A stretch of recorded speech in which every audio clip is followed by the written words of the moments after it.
There's nothing like the sound of a car engine starting, especially when it's 15 below on a winter morning.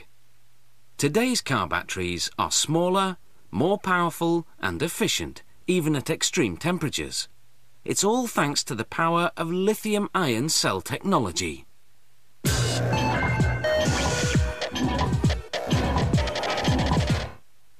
While dissecting a frog in 1786, the Italian Galvani noted that when iron and brass were applied to frogs' legs, they caused the muscle to twitch. Later, Volta believed the current was produced by the metal instruments. To prove it, he stacked discs of zinc and copper connected by conductors and fabric impregnated with an acid solution. And so, in 1800, the electric battery was born.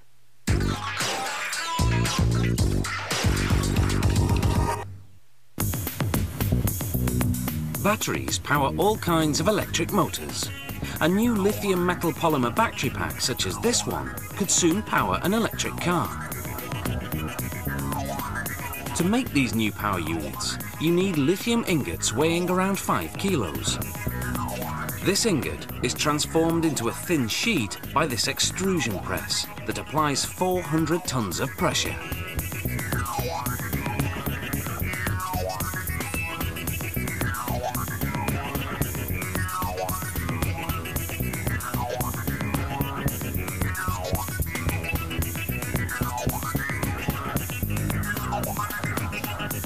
The sheet has to be further thinned.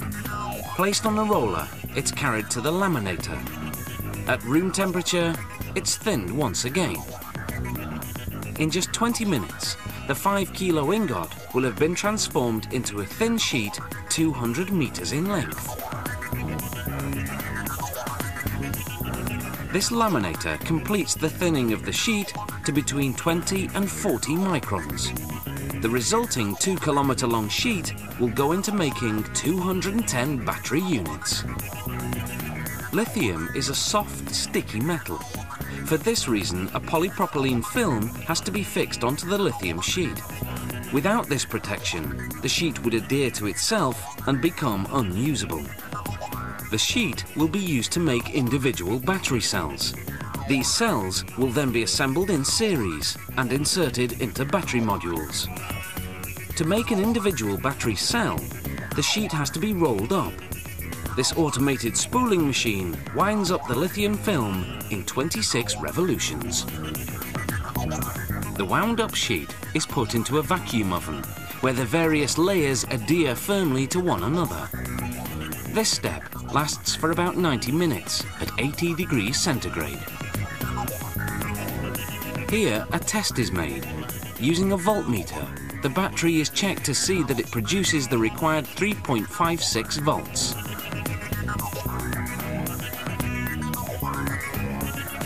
A final quality check is made with this caliper, which precisely measures the thickness of the battery cell.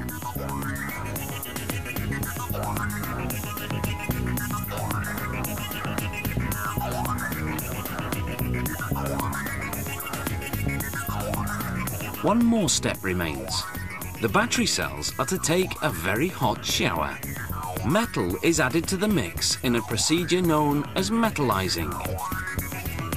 The battery cells go into a protective tank. Then the metallizing of the contacts is carried out by spraying on molten metal. This takes just a few seconds, since the metal cools very quickly.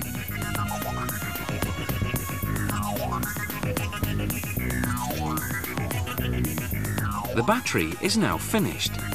It comprises 4 elements: lithium, which acts as the anode, a metal oxide cathode, a dry solid polymer electrolyte, and a metal current collector.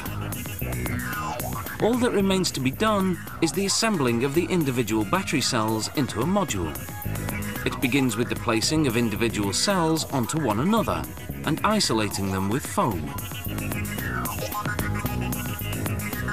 These red sheets are actually heating elements, since the lithium metal polymer cells function at temperatures of between 40 and 80 degrees centigrade.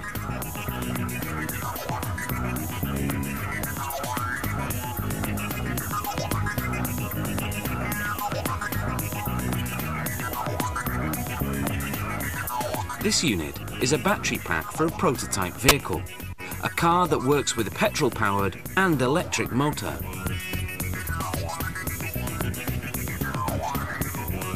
And this battery was created for a totally electric vehicle. The true electric car just got a little bit closer.